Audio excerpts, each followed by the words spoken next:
Well, what I propose to do now is to drill a bit more from Clemens' supplementary exercises on page 100, which will give us some practice in recognizing the usage of infinitive absolutes. Let me make this a little bigger so it's easier for you to see it. Number 1, Akol lo akalu me halechem hahu. Here you have the infinitive absolute followed by a negation and a verb in the perfect, a call to eat.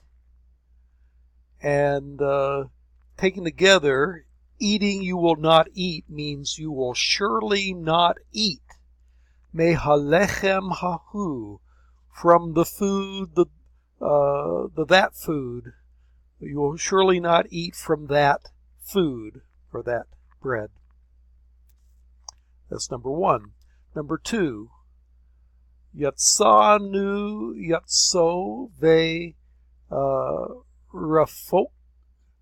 radof acharei oyavenu le tof sam. Starts with a verb in the perfect, followed by 2 infinitive absolutes. Again, holem vav and kamatz, holem vav. In this case, no holem, no vav, but holem and kamatz, but they're both infinitive absolutes. And so, literally, we went forth, going forth, and pursuing.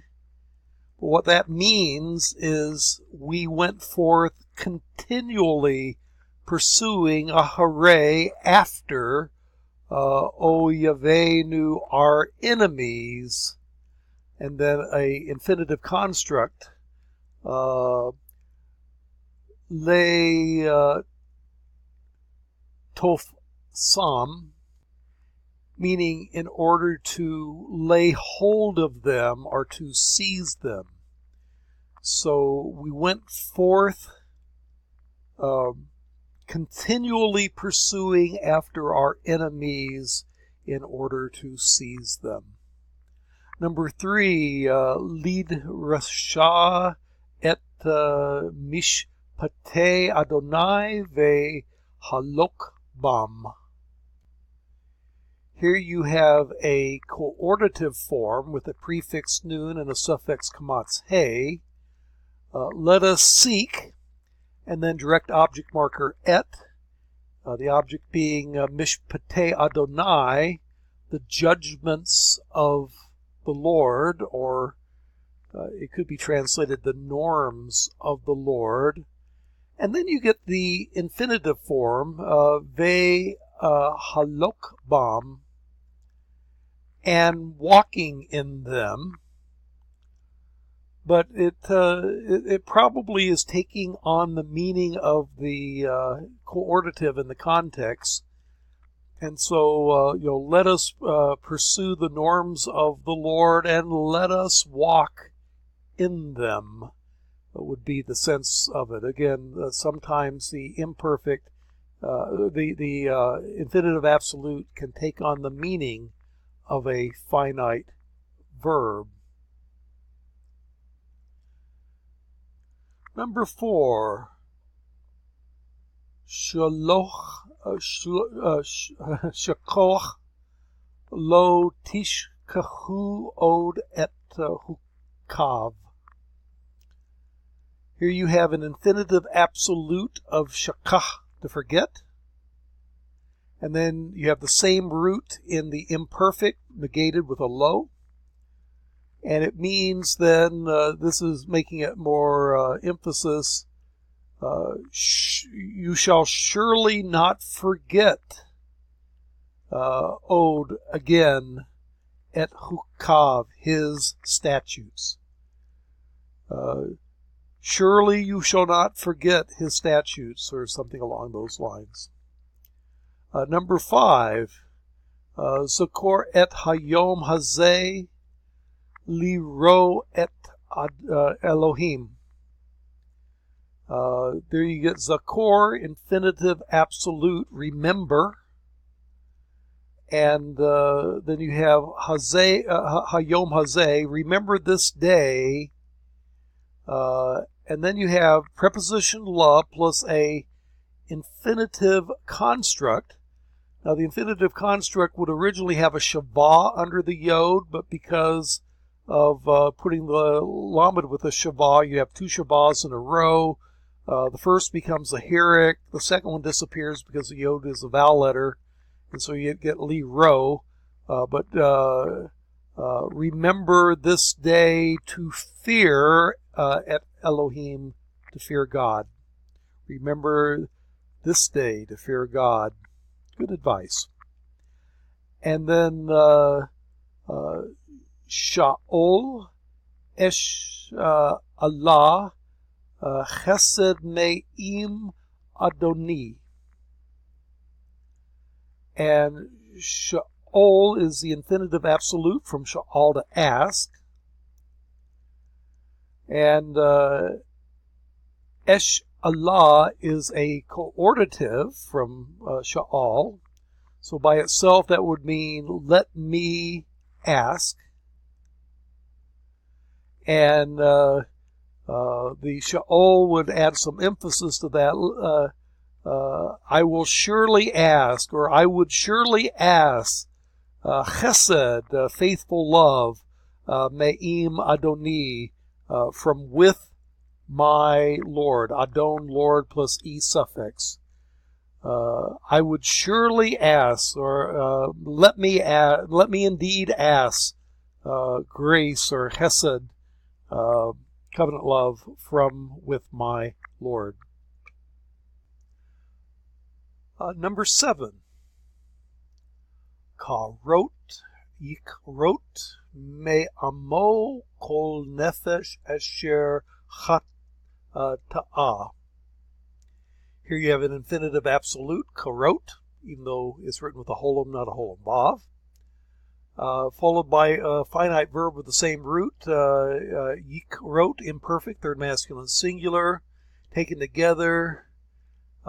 He will surely cut off, me'amo, from his people, kol nefesh, every soul or every person, asher hu ha ta'ah, who has sinned. Notice that the word sin is a perfect third feminine singular because nefesh is a feminine noun. Number 8.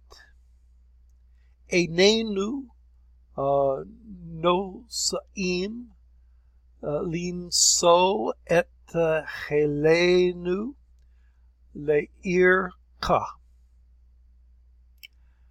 Eineni is there is not us.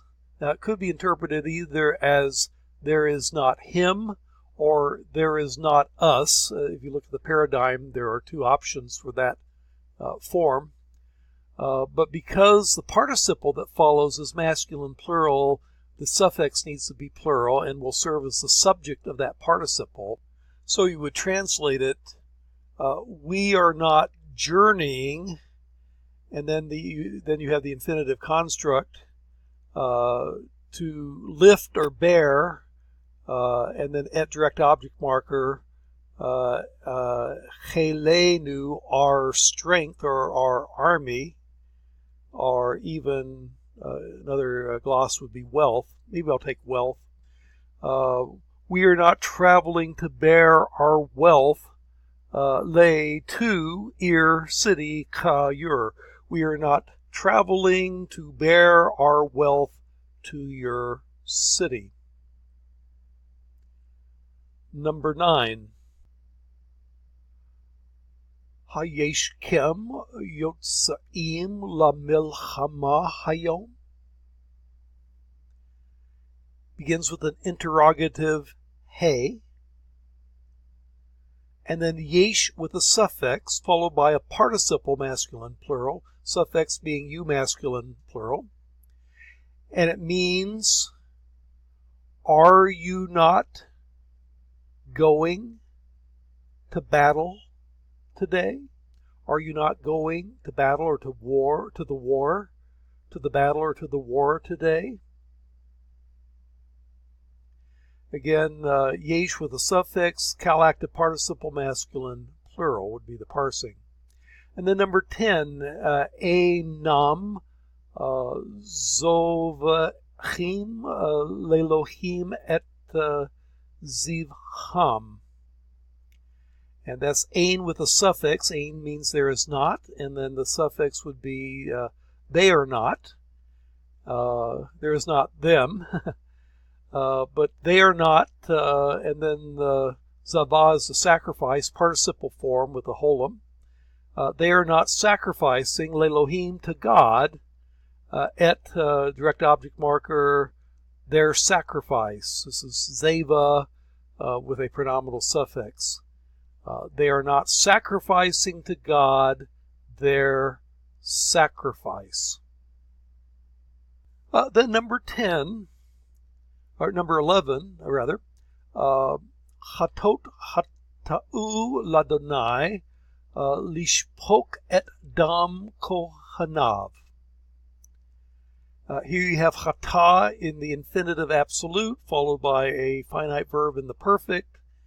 And it means, surely they have sinned, chata, ladonai, against the Lord.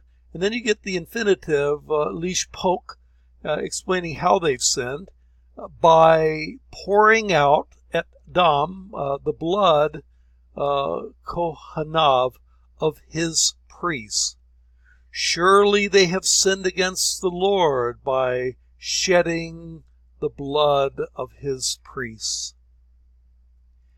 And then number 12, tizkaru et mishpatav ve shamor otam. Here you have a verb in the imperfect, second masculine plural. Zakar is to remember. You will remember, and then direct object marker et. Mishpatav, you will remember his judgments or his laws. You could even say norms. You shall remember his norms, and then you get a vav followed by a verb in the infinitive absolute, and shamor, and keep, otam, them. And so you could translate that you will remember his norms and you will keep them, or you will remember his norms by keeping them, something along those lines. But I take it probably most likely as the equivalent of a finite verb, taking the meaning from the one that comes before. Since we have a little bit of time, we'll keep going to the next section.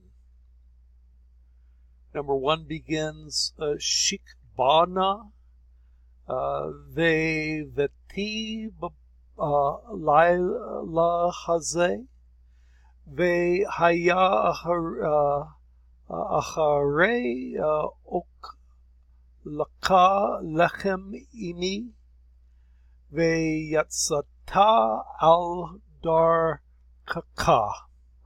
And it means, it begins with an imperative, lie down, and the na could just be ignored, or oh lie down, or please lie down in my house this night. And it shall come to pass, vav consecutive plus haya, it shall come to pass after you're eating food with me, lechem imi, that you will go forth upon your way. So imperative, again, you might not translate the vehaya, eat food in my house tonight, and after you eat food with me, you may go forth on your way, a converted perfect. Note the accent is on the ta, which indicates that it is the vav consecutive form. Well, that's as much as we can do. Lahitraot. Shalom.